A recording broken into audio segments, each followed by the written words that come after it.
أعوذ بالله من الشيطان الرجيم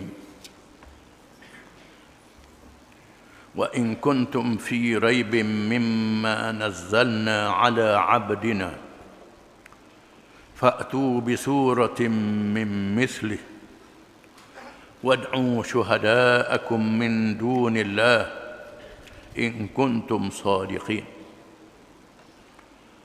فإن لم تفعلوا ولن تفعلوا فاتقوا النار التي وقودها الناس والحجارة وعدت للكافرين.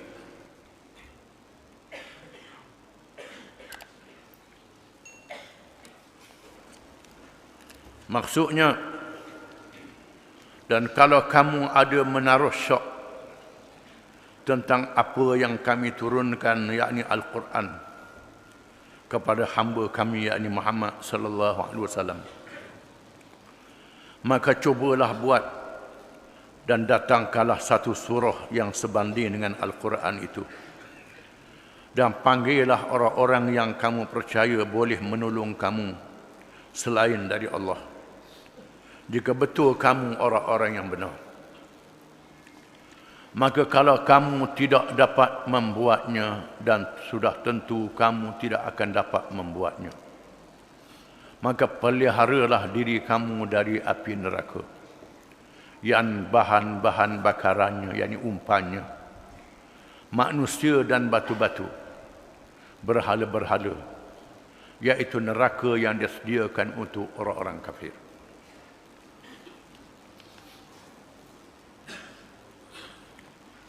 Ayat ini mengesahkan kenabian Nabi Muhammad sallallahu alaihi wasallam.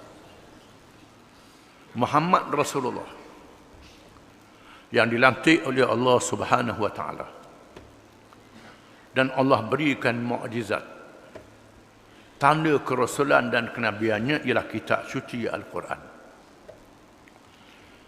Tiap-tiap rasul dia beri tanda kerasulannya dengan mukjizat mengikut zaman masing-masing. Zaman Nabi Nuh alaihi salam, setelah diberi tempoh 950 tahun, berlaku mukjizat banjir yang besar, dibinasakan mereka yang kafir. Sebelum daripadanya ada mukjizat-mukjizat yang lain, perkara yang pelik pada Nabi Nuh. Nuh seorang yang baik, yang benar, yang diketahui akhlaknya, cerdik dan bijaknya. Mereka lawan, Allah Ta'ala tunjuk perkara luar biasa pada diri Nabi Nuh. Mereka degil. Akhirnya Allah Ta'ala turunkan tanda yang besar, taufan, menenggelamkan semua mereka yang kafir. Hidup mereka yang beriman saja. Sehingga manusia yang lahir pada hari ini adalah daripada zuriat Nabi Nuh alaihi salam, generasi selepas Nabi Nuh alaihi salam.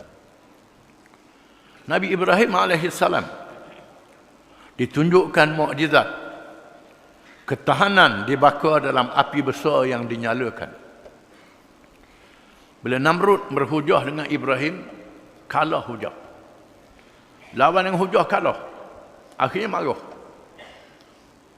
Bila kalah berhujah, marah.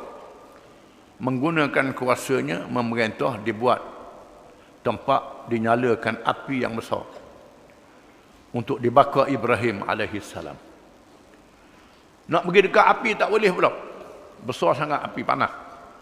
Digunakan minjanir, dicampur Ibrahim dengan minjanir. Minjanir ialah senjata berat yang digunakan untuk melontar batu yang besar bagi meruntuhkan kota. Bidah.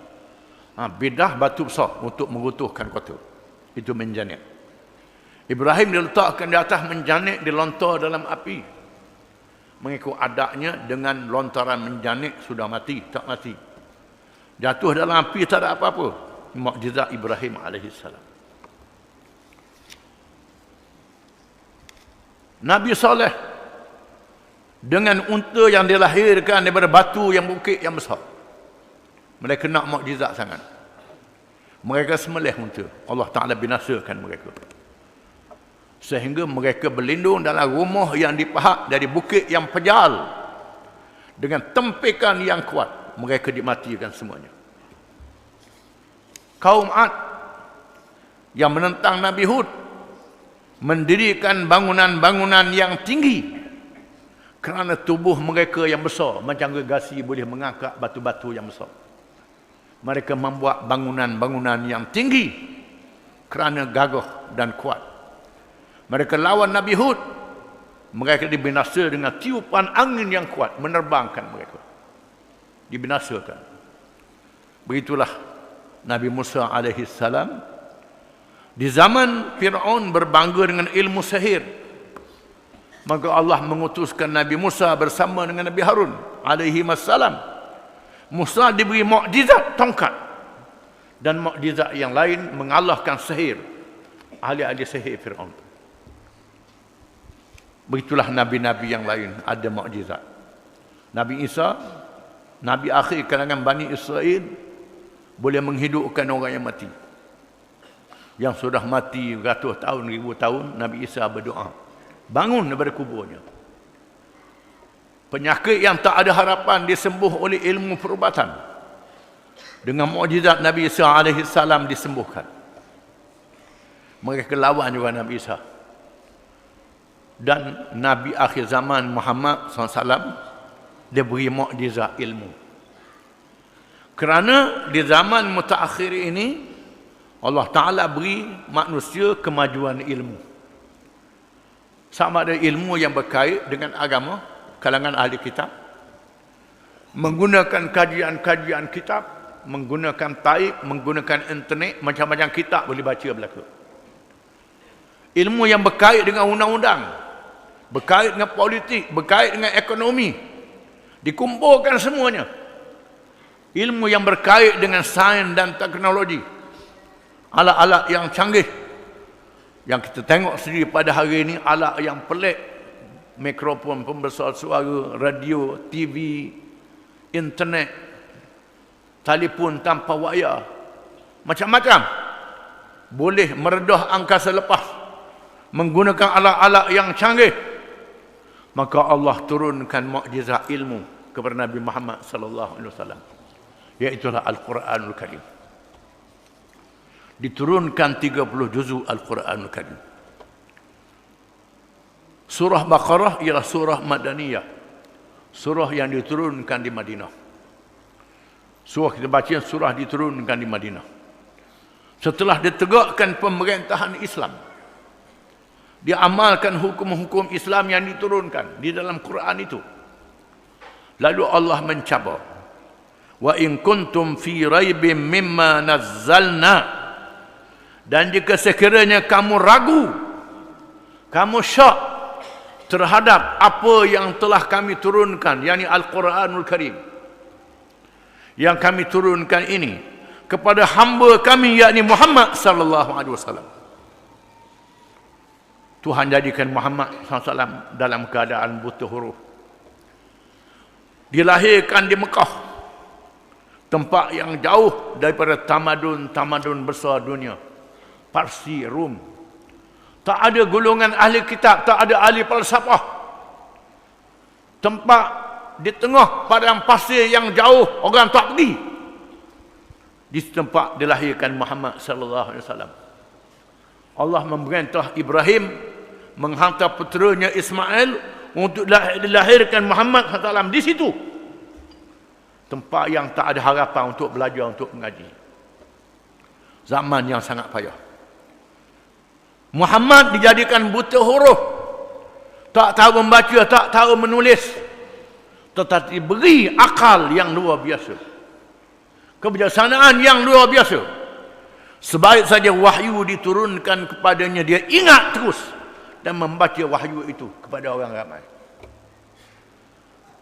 Menunjukkan Quran adalah daripada Allah, bukan dikarang oleh Muhammad sallallahu alaihi wasallam. Muhammad tak mengaji mana-mana universiti, tak belajar dengan mana-mana golongan ahli kitab, dengan ahli-ahli falsafah, jauh daripada ilmu. Dirinya dibentuk oleh Allah Ta'ala, dimatikan ayah dan ibunya sejak kecil, Dimatikan toki datuk dia. Dalam keadaan begitu, dijaga oleh Allah Ta'ala. Diturunkan mukjizat ilmu Al-Quranul Karim. Dibaca oleh Muhammad sallallahu alaihi wasallam. Jika sekiranya kamu ragu terhadap hamba-Ku Muhammad, kamu ragu terhadap Quran yang aku turunkan kepada Muhammad sallallahu alaihi wasallam, fa'tu bi suratin min mislih, sila kamu bawa satu surah seperti Al-Quran. Satu surah bisuratin, dengan lafaz nakirah, dengan maksud sama ada surah yang panjang ataupun surah yang pendek. Surah pendek pun tak apa, surah pendek jawab pendek sekali. Bawa surah yang pendek. Sila membawa satu surah yang pendek. Sila buat. Dok surah panjang, surah pendek. Buat macam Quran. Dalam Quran ada surah panjang, dalam Quran ada surah pendek. Diriwayatkan oleh Ammar bin As radhiyallahu anhu, sahabat Nabi yang bijak. Daripada Mekah dia masuk Islam, kemudian dia belum Islam lagi. Dia berjumpa dengan Musailamatul Kadzab. Musailamah pembohong besar yang mengaku jadi nabi.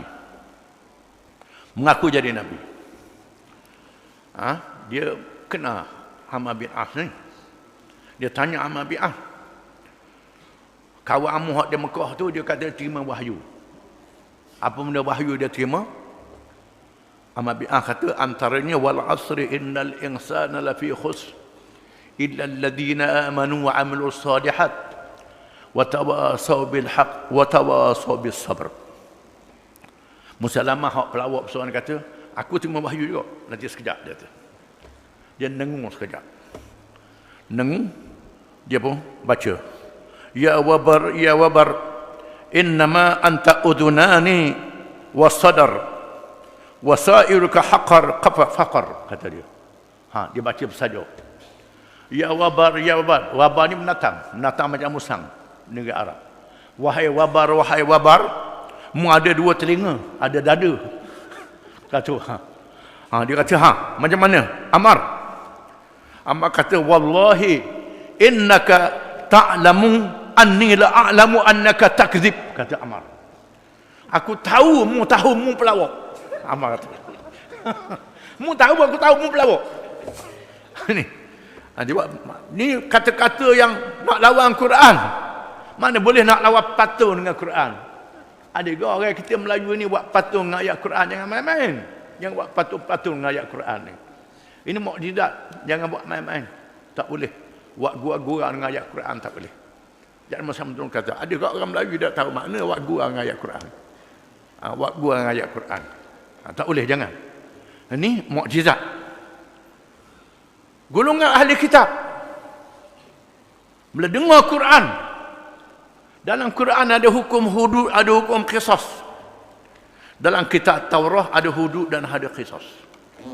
Kitab Taurah, kitab inturungan pada orang Yahudi melalui Nabi Musa alaihi salam, di mana Allah Ta'ala kekalkan hukum qisas dan hudud dalam Taurah, dikekalkan dalam Quran. Kerana undang-undang ni undang-undang yang berpanjangan, yang tak ada cara lain menyelesaikan masalah. Maka orang Yahudi termasuk orang Kristian yang membaca perjanjian lama. Orang Kristian dia ada kitab perjanjian lama. Ke Nabi Isa alaihi salam diperintah oleh Allah supaya beramal dengan Injil dan dengan Taurat, dua-dua sekali. Maka Kristian yang ortodok, Kristian yang berpegang sungguh, dia pegang juga dengan Taurat. Dalam Taurat ni ada hukum-hukum yang sama dengan Quran. Termasuklah tak boleh makan lagi babi. Orang Kristian makan lagi babi itu dia lawan kitab dia. Dia tak ikut hukum hudud, hukum kisah, dia lawan kitab dia sendiri. Termasuk kalangan padri-padri yang mengkaji dengan ikhlas masuk Islam. Quran kitab Allah Ta'ala sungguh. Termasuklah penyair-penyair Arab yang bijak-bijak. Bila dengar Quran, kata-kata Quran tak boleh nak reka. Tak boleh nak lawan kata-kata Quran. Dalam bahasa Arab, perkataan duduk Melayu duduk saja, duduk congok, duduk tenggung, duduk sela, duduk tipuh, duduk. Bahasa Arab perkataan duduk jalasa, rakadha, qa'ada, duduk. Perkataan yang berbeza antara satu sama lain. Tidur beberapa perkataan. An-naum, al-qaylulah, al-haylulah, al-faylulah, al-ghailulah. Tidur. Perkataan tidur. Beberapa perkataan dalam bahasa Arab. Tidur masa ni, tidur masa ni, tidur masa ni. Ini mukjizat dari segi ilmu bahasa. Orang Arab sendiri tak boleh nak menetapkan perkataan yang tepat dengan kedudukan dia sebagaimana Al-Quran Karim. Ini kehebatan Quran. Dari segi bahasanya, dari segi nahwunya, susunan ayatnya, tak boleh lawan penyair, tak boleh lawan sastrawan, tak boleh lawan ahli-ahli pidato, ahli-ahli politik. Demokrasi ke, diktator ke, teokrasi ke. Tengok ayat-ayat Quran yang berkait dengan pemerintahan negara. Yang berkait dengan undang-undang negara. Undang-undang antarabangsa. Zaman dulu tidak ada undang-undang antarabangsa. Setelah dunia moden, berlaku perang dunia, maka ahli undang-undang bermesyuarat di Belanda. Bermesyuarat bagaimana nak cegah peperangan atau nak kawal peperangan melalui undang-undang antarabangsa. Tak erti nak mikir. Akhirnya baca terjemahan Al-Quran. Dalam Quran ada ayat-ayat yang berkait dengan undang-undang antarabangsa. Wa qatilu fi sabilillahi alladhina yuqatilunakum wa la ta'tadu innallaha la yuhibbul mu'tadin. Perangilah perjalanan Allah akan orang-orang yang memerangi kamu. Dan jangan kamu melampaui batas. Sesungguhnya Allah tidak menyukai orang-orang yang melampaui batas. Di sana ahli-ahli falsafah yang nak menghapuskan peperangan. Tak boleh. Ada negeri yang zalim, yang jahat, serang negeri kita. Dia nak lock dia, kena lawan. Nak lawan macam mana? Batas dia macam mana? Tak ada. Tengok Quran. Quran ada cara dia. Dalam peperangan, dalam perdamaian, dalam perjanjian. Ekonominya, politiknya. Wa'allallahu al-bay' wa harrama riba. Allah Ta'ala menghalalkan jual beli dan mengharamkan riba. Ahli-ahli ekonomi Yahudi mengatakan riba adalah keperluan. Maka dilakukan muamalah riba. Tiba-tiba muamalah riba menghancurkan ekonomi. Menghancurkan kehidupan bermasyarakat. Muamalah riba yang diharamkan oleh Islam dalam bidang ekonomi. Ini mukjizat Al-Quranul Karim. Mereka tak boleh lawan. Quran sesungguhnya adalah mukjizat, menandakan daripada Allah Ta'ala, dan Muhammad SAW adalah Rasulullah yang dipilih oleh Allah SWT menjadi Rasul. Kalau kamu orang yang benar, sila buat satu surah. Wad'u syuhada'akum min dunillah. Panggillah syuhada'akum. Syuhada'akum ni sama ada pemimpin-pemimpin, sama ada ilmuwan-ilmuwan kamu dalam segala bidang, termasuklah Tuhan-Tuhan yang kamu lantik lain daripada Allah.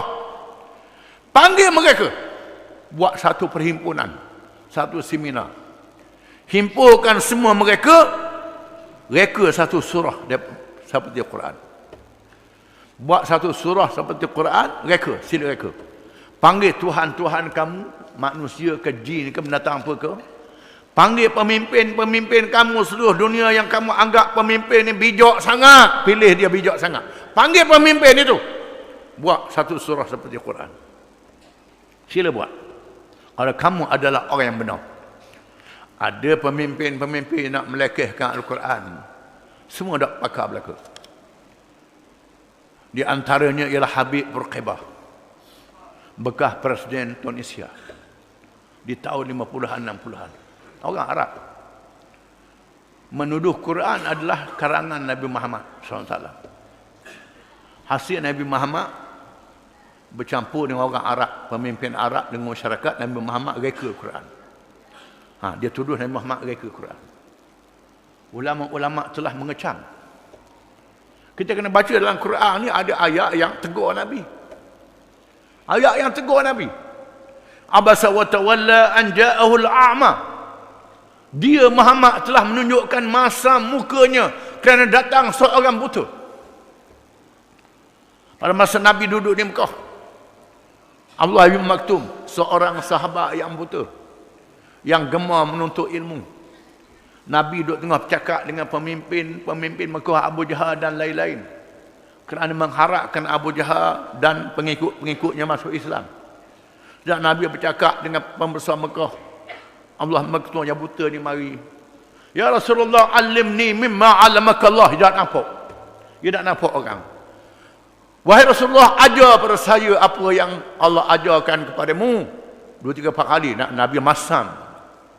Nabi tunjuk masang tali ala kerain. Allah Ta'ala turunkan ayat abasa wa tawalla an ja'ul ama. Telah masam mukanya kerana datang seorang buta. Ayat yang menegur Nabi sendiri. Ini dia reka kan ni? Nabi reka sendiri. Tidak. Ini daripada Allah. Daripada Allah. Termasuk ayat yang berkait dengan Nabi berkahwin dengan menantu angkatnya Zainab binti Jahshin radhiyallahu anha ummul mukminin. Zainab yang berkahwin dengan Zaid bin Harithah anak angkat Rasulullah. Sayangnya Nabi pada Zaid bin Harithah ni, macam anak dia Usamah bin Zaid, macam cucu dia. Orang dia panggil Zaid bin Muhammad. Tidak, ini bukan anak Muhammad, ini anak angkat dia. Panggil ayah dia Zaid bin Harithah. Tuhan kata, jangan panggil Zaid bin Muhammad, dia bukan anak Muhammad. Untuk menyatakan anak angkat adalah anak angkat, bukan anak keturunan, sehingga dia boleh berkahwin ayah angkat dengan isteri anak angkat dia. Allah Ta'ala atur Zaid bercerai dengan Zainab binti Jahshin. Allah Ta'ala turunkan ayat zawajnakaha. Ayat tu zawajnakaha, aku kahwinkan engkau Muhammad dengannya, dengan Zainab binti Jahshin. Tengoklah betapa malunya Nabi nak kahwin menantu akak dia. Tapi Allah menurunkan wahyu. Wa ma kana mu'minin wala mu'minah idza qada Rasulullah amran an yakuna lahumul khiyatu min amrihim. Tidak harus bagi seorang lelaki yang beriman bila Allah dan Rasul memutuskan sesuatu perkara, dia membuat pilihan yang lain. Ini ayat yang kena atas kepala Nabi. Tapi ini perintah Allah Subhanahu Wa Taala untuk menjadi hukum kepada manusia sehingga hari kiamat, walaupun menimpa diri dia sendiri. Ini Nabi reka ke ni? Reka? Tidak reka. Nabi betul-betul berkait dengan hukuman hudud. Bila seorang perempuan Bani Makhzum mencuri seorang perempuan bangsawan, mari pemimpin Quraisy suruh Usamah bin Zaid pujuk Nabi jangan hukum kerana dia seorang perempuan bangsawan. Al-Quran kata as-sariqu was-sariqatu faqta'u aydiyahuma jazaa'an bima kasaba nakala min Allah. Pencuri lelaki, pencuri perempuan, kerat tangan keduanya, hukuman cegahan daripada Allah. Hukuman cegahan daripada Allah. Allah suruh hukum begini. Bila Zaid mari pujuk, Nabi marah. Ini hukum Allah. Minta aku batal hukum Allah. Nabi keluar masjid. Wa imallahi law kanat Fatimah binti Muhammadin sarqat laqata'tu yadaha. Demi Allah, sekiranya putriku Fatimah binti Muhammad mencuri, aku potong tangannya. Ini hukum Allah. Hukum Allah. Ini bukan Nabi reka Quran, bukan. Habib Berkhabar kata Nabi reka Quran, mapuh dah Berkhabar, tak ada dah. Sebut mapuh dah senang. Tak ada dia, mati dah. Mati dah. Ini. Ada seserawang Arab yang tuduh Nabi karang sendiri. Semua tak ada dah, habis. Ada yang bertaubat. Setelah dia kaji sungguh-sungguh, Quran ni mukjizat daripada Allah Ta'ala. Bukan Nabi reka, bukan Nabi buat-buat. Nabi seorang yang buta huruf, tak tahu membaca, tak tahu menulis. Terima wahyu terus baca. Sahabat-sahabat yang menyalin Quran ni, yang kita baca ditulis oleh para sahabat. Nabi membaca, sahabat-sahabat tulis dengan berbagai-bagai qiraat yang dibaca itu pula mengikut lahjah orang-orang Badui yang banyak kabilah-kabilah dia. Maka disebut huruf mengikut kabilah-kabilah dia. Dengan sebab itu jangan kita keras sangat Kawan tu kerah lidah tak boleh nak sebut makhraj dia. Dak buat tok imam semayang selalu. Ini. Nabi kata Tuhan turunkan Quran dengan beberapa lughat. Nak suruh macam lidah dia bukan, padahal dia Melayu bukan Arab pun. Lidah dia Melayu bukan lidah Arab. Tapi nak tunjuk lebih pada Arab lagi. Ini jadi masalah ni. Ini kena sedar. Ini Quran adalah kitab mukjizat. Pernah Zaid bin Thabit, Ubay bin Ka'ab, seorang yang alim dalam ilmu qiraat, ilmu Al-Quranul Karim, menegur seorang yang baca Quran depan dia, mau baca ni tak betul. Kata Ubay bin Ka'ab. Lalu orang tu baca depan Nabi. Nabi kata betul. Nabi baca betul. Ubay pun rasa malu. Kerana dia alim. Dia iktiraf oleh Allah Ta'ala. Allah Ta'ala iktiraf. Sehingga Allah Ta'ala suruh Nabi baca suratul Bayyinah. Depan Ubay bin Ka'ab. Ilmu Ubay bin Ka'ab. Bila Nabi Ubay bin Ka'ab tak iktiraf bacaan seorang depan dia. Orang tu baca depan Nabi. Nabi terima pula. Malu dia. Malu dia. Lalu Allah Ta'ala, Nabi kata, wahai Ubay, Allah Ta'ala turunkan Quran dengan beberapa lughat. Ini kita kena faham. Kecuali sengaja kita main-mainkan huruf. Kita boleh sebut buat main-main. Itu tak boleh. Ini Allah Ta'ala maafkan kesilapan dengan sebab kelemahan lidah-lidah. Kita mengikut bahasa dan bangsa masing-masing. Dimaafkan oleh Allah. Quran adalah kitab mukjizat. Mukjizat ilmu. Memang tak ada orang yang mampu nak baca macam Nabi. Tak ada. Nabi ini istimewa. Kalau kamu ragu sebagaimana yang Tuhan turunkan, buat satu surah sepertinya. In kuntum sadiqin, jika kamu adalah orang-orang yang benar. Fa illam tafa'alu, maka jika kamu tidak dapat membuatnya. Walan tafa'alu, dan kamu tidak akan dapat membuatnya. Mu tak boleh buat macam Quran. Sampai bila-bila, sampai kiamat pun tak boleh buat macam Quran. Tak boleh buat macam Quran. Tak mampu. Termasuk ahli-ahli sains tentang angkasa lepas. Dia kaji bintang menggunakan teropong. Bintang jauh ni nampak dekat. Dia guna Quran, kata bintang ni begini-begini. Dia kaji begini. Tak sama dengan Quran. Dia kata Quran salah. Quran salah. Ada alat yang lebih moden lagi. Betul dengan Quran. Betul dengan Quran. Menunjukkan kalau manusia buat kajian dalam apa-apa pun, kajian dia bercanggah dengan Quran, Quran yang betul. Quran yang betul. Akhirnya Quran yang betul. Quran ni ilmu Allah Ta'ala. Maka dia mengaku daripada Allah Ta'ala. Kalau tak tepat dengan Quran, menandakan ilmu dia tak betul. Kelemahan. Quran ni ilmu Allah Ta'ala. Kalau kamu tak mampu buat dan tak akan mampu sampai bila-bila nak buat Al-Quran ni, fattaqun nar, maka takutlah akan api neraka. Akan api neraka. Allati waquduha an-nas wal hijarah. Yang umpan api neraka ni ialah manusia dan batu-batu. Apa dimasukkan batu-batu di sini? Manusia, kita tahu dah manusia. Batu-batu ni apa dia? Khilaf ulama menafsirkan batu-batu ini. Dalam tu sebut batu berhala. Mengapa pula batu berhala kena bakar? Batu berhala dia tak salah. Orang yang buat berhala batu tak boleh nak gok macam mana?